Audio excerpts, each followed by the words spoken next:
She said, "If you go slowly, you risk getting sunstroke. But if you go too fast, you work up a sweat and then catch a chill inside the church." She was right. There was no way out.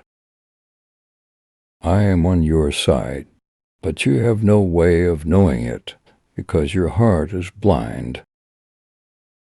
On their way out, and much to my surprise, they all shook my hand, as if that night during which we hadn't exchanged as much as a single word had somehow brought us closer together. In a way, they seemed to be arguing the case as if it had nothing to do with me. Everything was happening without my participation. My fate was being decided without anyone so much as asking my opinion. Maman died today, or yesterday maybe, I don't know. I got a telegram from the home, "Mother deceased. Funeral tomorrow. Faithfully yours." That doesn't mean anything. Maybe it was yesterday. But all the long speeches, all the interminable days and hours that people had spent talking about my soul, had left me with the impression of a colorless swirling river that was making me dizzy. I was assailed by memories of a life that wasn't mine anymore, but one in which I'd found the simplest and most lasting joys. A minute later she asked me if I loved her. I told her it didn't mean anything, but that I didn't think so.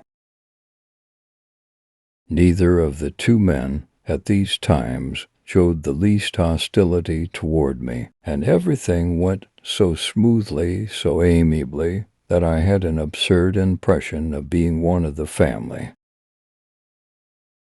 He added, "You see, she had friends here, people her own age. She was able to share things from the old days with them. You're young, and it must have been hard for her with you." At that time, I often thought that if I had had to live in the trunk of a dead tree, with nothing to do but look up at the sky flowing overhead, little by little I would have gotten used to it. She was pressing her brown, sun-tanned face to the bars and smiling as hard as she could.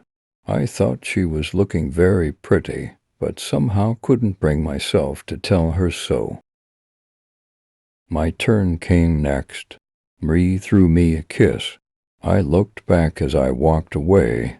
She hadn't moved. Her face was still pressed to the rails, her lips still parted in that tense, twisted smile. No, we should go forward, groping our way through the darkness, stumbling perhaps at times, and try to do what good lay in our power. They fancied themselves free, and no one will ever be free so long as there are pestilences. No, you can't understand. You're using the language of reason, not of the heart. You live in a world of abstractions.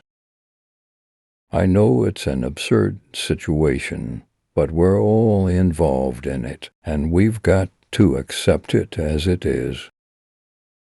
We tell ourselves that pestilence is a mere bogey of the mind, a bad dream that will pass away. But it doesn't always pass away, and from one bad dream to another, it is men who pass away. If there is one thing one can always yearn for and sometimes attain, it is human love. No longer were there individual destinies, only a collective destiny, made of plague and emotions shared by all. From now on it was different. They seemed at the mercy of the sky's caprices, in other words, suffered and hoped irrationally. The truth is that nothing is less sensational than pestilence, and by reason of their very duration great misfortunes are monotonous. Then came the second phase of conflict, dares and pleadings, abstraction. In a word, in those fever-hot, nerve-ridden sick rooms crazy scenes took place. Thus each of us had to be content to live only for the day, alone under the vast indifference of the sky. What we learn in time of pestilence, that there are more things to admire in men than to despise. Thus the first thing that plague brought to our town was exile. To fight abstraction, you must have something of it in your own make-up. Abstraction for him was all that stood in the way of happiness.